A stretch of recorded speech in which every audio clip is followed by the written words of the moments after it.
मेरे प्यारे बच्चों, कैसे हो आप सब। मैं उम्मीद करता हूँ कि आप सब बहुत अच्छे होंगे। मेरे प्यारे बच्चों, आज की क्लास में हम पढ़ेंगे भारत के राष्ट्रीय प्रतीक। ठीक है मेरे प्यारे बच्चों, आज की क्लास आपके लिए बहुत ही महत्वपूर्ण क्लास है। मेरे प्यारे बच्चों, आज की क्लास देखने के बाद आपके बहुत सारे डाउट क्लियर हो जाएंगे। ऐसी ऐसी चीज़ें आपको जानने को मिलेंगी जो आज तक आपने गलत पढ़ रखी है। ठीक है प्यारे बच्चों, और यहाँ तक कि मैंने भी बहुत सारी चीज़ें वो गलत पढ़ रखी थी। उन सब चीज़ों का आंसर आज मैं आपको इस क्लास में बताऊंगा। तो मेरे प्यारे बच्चों, इस क्लास को बिल्कुल भी बीच में स्किप मत करना। इस क्लास को लास्ट तक ज़रूर देखना। आपके बहुत सारे डाउट क्लियर होने वाले हैं आज। तो मेरे प्यारे बच्चों, चलिए शुरू करते हैं हम आज की क्लास। आज की क्लास का हमारा टॉपिक है भारत के राष्ट्रीय प्रतीक। ठीक है मेरे प्यारे बच्चों, तो चलिए हम शुरू करते हैं आज की क्लास।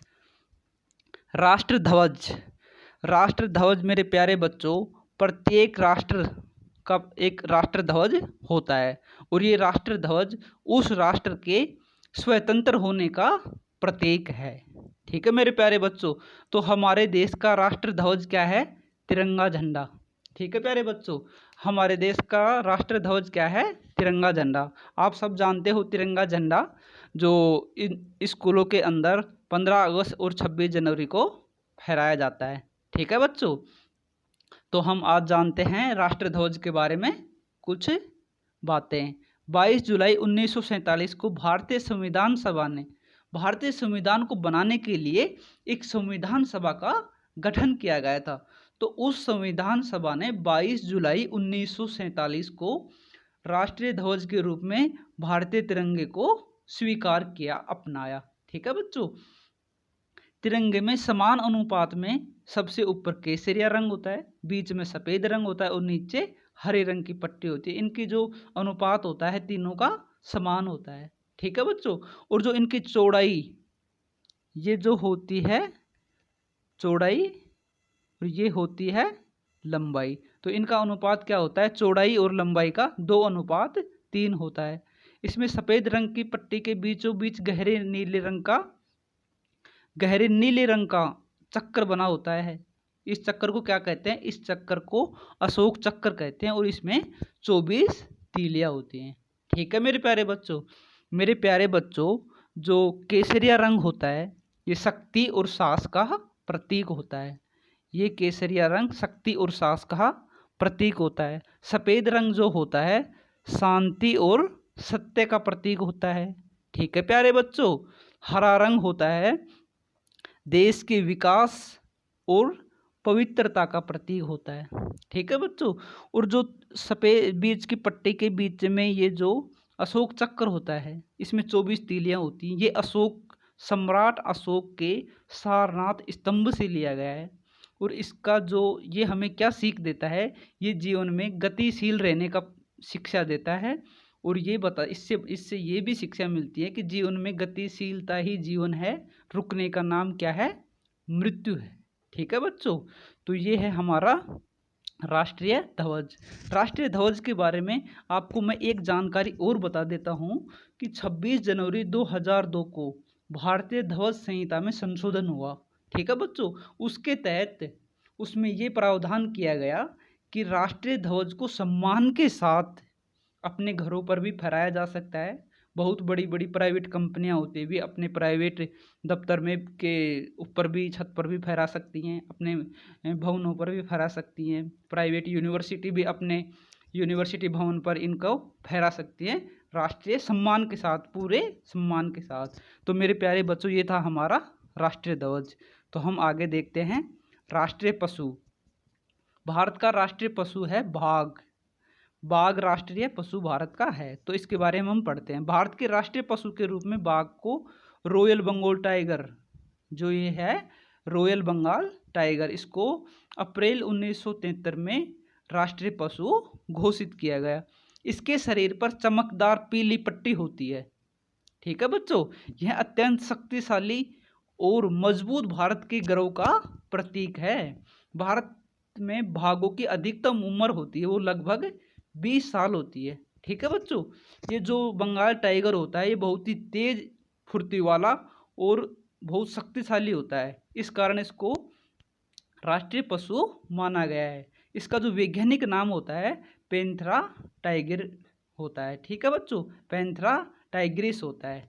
ठीक है मेरे प्यारे बच्चों, तो भारत में सबसे ज़्यादा भाग मध्य प्रदेश राज्य में पाए जाते हैं, इसलिए मध्य प्रदेश को टाइगर स्टेट भी कहा जाता है। ठीक है बच्चों, मध्य प्रदेश के अंदर 526 टाइगर हैं। ठीक है प्यारे बच्चों, तो हम देखते हैं राष्ट्रीय फल। मेरे प्यारे बच्चों, भारत का राष्ट्रीय फल आम है। मेरे प्यारे बच्चों, आम को देख करके आपके मुंह में पानी आ चुका होगा, ये मैं उम्मीद कर पा रहा हूँ, क्योंकि बच्चों आम को देखने के बाद मेरे मुंह में पानी आ चुका है और मैं उम्मीद करता हूँ कि ऐसा ही आपके साथ हुआ होगा और आपके मुंह में पानी आ चुका होगा। तो हम पढ़ते हैं आम के बारे में कुछ जानकारी। आम का वैज्ञानिक नाम जो होता है मैंजीफेरा इंडिका है। ठीक है बच्चों, इसको सभी फलों का राजा का दर्जा प्राप्त है। यह भारत के राष्ट्रीय फल के रूप में स्वीकार किया गया है। मेरे प्यारे बच्चों, इसके बारे में मैं आपको और कुछ फैक्ट बताना चाहूँगा कि आम के बारे में कालिदास ने भी बहुत सारे गीत लिखे हैं और अलेक्जेंडर जो महान शासक था उसने भी आम का स्वाद चखा है, आम को खाया था। और सबसे बड़ी बात कि मुगल सम्राट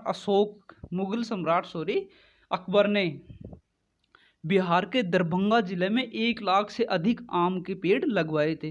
तो प्यारे बच्चों, इससे ये सिद्ध होता है, इससे ये पता चलता है कि आम की महत्ता कितनी है।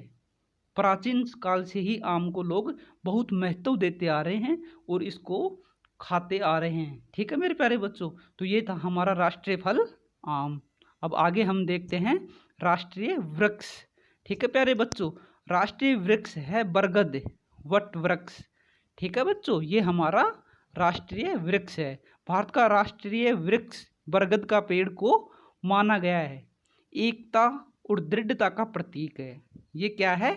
एकता और दृढ़ता का प्रतीक है। जिस प्रकार भारत के विभिन्न धर्म व जाति के लोग एक साथ निवास करते हैं, उसी प्रकार बरगद की पेड़ की शाखाओं पर छोटे या बड़े जंतु निवास करते हैं। इस वृक्ष का हिंदू धर्म में विशेष धार्मिक महत्व है और इसमें कई औषधीय गुण भी पाए जाते हैं। ठीक है प्यारे बच्चों, आपको मैं एक फैक्ट बता देता हूँ कि जो बरगद का पेड़ होता है, जनरली अन्य पेड़ जो होते हैं दिन के समय में ऑक्सीजन छोड़ते हैं और रात के समय में कार्बन डाइऑक्साइड छोड़ते हैं। ठीक है बच्चों, रात के समय में CO2 छोड़ते हैं। लेकिन मेरे प्यारे बच्चों, जो बरगद का पेड़ होता है, यही ओनली एक ऐसा पेड़ होता है जो रात के समय भी ऑक्सीजन गैस छोड़ता है और दिन के समय भी ऑक्सीजन गैस छोड़ता है। तो ये वृक्ष हमारे लिए बहुत ही महत्वपूर्ण है, इसलिए इसे राष्ट्रीय वृक्ष का दर्जा प्राप्त है। ठीक है मेरे प्यारे बच्चों, तो चलिए हम आगे देखते हैं राष्ट्रीय पक्षी। राष्ट्रीय पक्षी कौन सा है हमारा राष्ट्रीय पक्षी का दर्जा हम मोर को दिया गया है। भारतीय मोर को भारत के राष्ट्रीय पक्षी के तौर पर अंगीकृत किया गया है। ये पक्षी एकता के और भारतीय संस्कृति को प्रदर्शित करता है। ये सुंदरता, गर्व और पवित्रता को भी दिखाता है। भारतीय वन्य जीव अधिनियम की धारा 1972 के तहत इसको सुरक्षा प्रदान की गई है। हिंदू धर्म में इसे भगवान मुरुगा का वाहन भी माना जाता है। ठीक है प्यारे बच्चों, तो ये है हमारा राष्ट्रीय पक्षी। ये बहुत ही सुंदर पक्षी होता है मेरे प्यारे बच्चों। इसके बहुत ही सुंदर और आकर्षक पंख होते हैं और जब ये डांस करता है तो और भी आकर्षक लगता है। आपने ये देखा होगा, गाँव में बहुत मिलते हैं ये। ठीक है बच्चों, राष्ट्रीय पुष्प कमल का वैज्ञानिक नाम, राष्ट्रीय पुष्प क्या है? भारत का राष्ट्रीय पुष्प है कमल, कमल का फूल। ये क्या है? राष्ट्रीय पुष्प है। ठीक है बच्चों, तो कमल का वैज्ञानिक नाम क्या है? नीलियम्बो न्यूसिफेरा। इसे भारत के राष्ट्रीय फूल के रूप में स्वीकार किया गया है। यह फूल भारत के पारंपरिक मूल्यों और सांस्कृतिक गौरव को प्रदर्शित करता है। ये उर्वरकता, ज्ञान, समृद्धि, सम्मान, लंबी आयु, अच्छी किस्मत, दिल और दिमाग की सुंदरता को भी दिखाता है। तो मेरे प्यारे बच्चों, ये है हमारा राष्ट्रीय पुष्प कमल। ठीक है, तो चलिए बच्चों हम आगे देखते हैं भारत का राष्ट्रीय खेल। मेरे प्यारे बच्चों, आज तक हमने पढ़ा है और हम पढ़ते आ रहे हैं, और मैं भी ये पढ़ते आ रहा हूँ कि भारत का राष्ट्रीय खेल हॉकी होता है। लेकिन मेरे प्यारे बच्चों, ये जो जानकारी है बिल्कुल और सरासर गलत है। मेरे प्यारे बच्चों, भारत का राष्ट्रीय खेल कोई भी नहीं है। भारत के खेल मंत्रालय के द्वारा किसी भी खेल को राष्ट्रीय खेल का दर्जा प्राप्त नहीं है। अभी थोड़े दिन पहले मेरे प्यारे बच्चों, महाराष्ट्र के धुले जिले के सिंधुखेड़ा तहसील के विक्की पाटिल इंटरनेशनल स्कूल के एक शिक्षक ने आरटीआई लगाई और आरटीआई के माध्यम से खेल मंत्रालय से यह जानने की कोशिश की कि राष्ट्रीय खेल हॉकी को राष्ट्रीय खेल का दर्जा कब दिया गया, किस सन में दिया गया। तो उसका जवाब मेरे प्यारे बच्चों बहुत ही महत्वपूर्ण जवाब आया और बहुत ही लैंडमार्क जवाब आया कि भारतीय खेल मंत्रालय के द्वारा किसी भी खेल को राष्ट्रीय खेल का दर्जा प्राप्त नहीं है और किसी भी खेल को राष्ट्रीय खेल का दर्जा नहीं दिया गया है। भारतीय खेल मंत्रालय के द्वारा सभी खेलों को समान रूप से प्रोत्साहन दिया जाता है और सभी को आगे बढ़ाया जाता है। तो मेरे प्यारे बच्चों, आज तक हमने सब ने ये चीज़ गलत पढ़ी है और हमें पढ़ाया भी गया है हमारे टीचर्स के द्वारा कि भारत का राष्ट्रीय खेल हॉकी है, लेकिन खेल मंत्रालय ने किसी भी खेल को राष्ट्रीय खेल का दर्जा नहीं दिया है। ठीक है मेरे प्यारे बच्चों, तो हॉकी का सबसे महान प्लेयर आपको पता ही है मेरे प्यारे बच्चों, मेजर ध्यानचंद।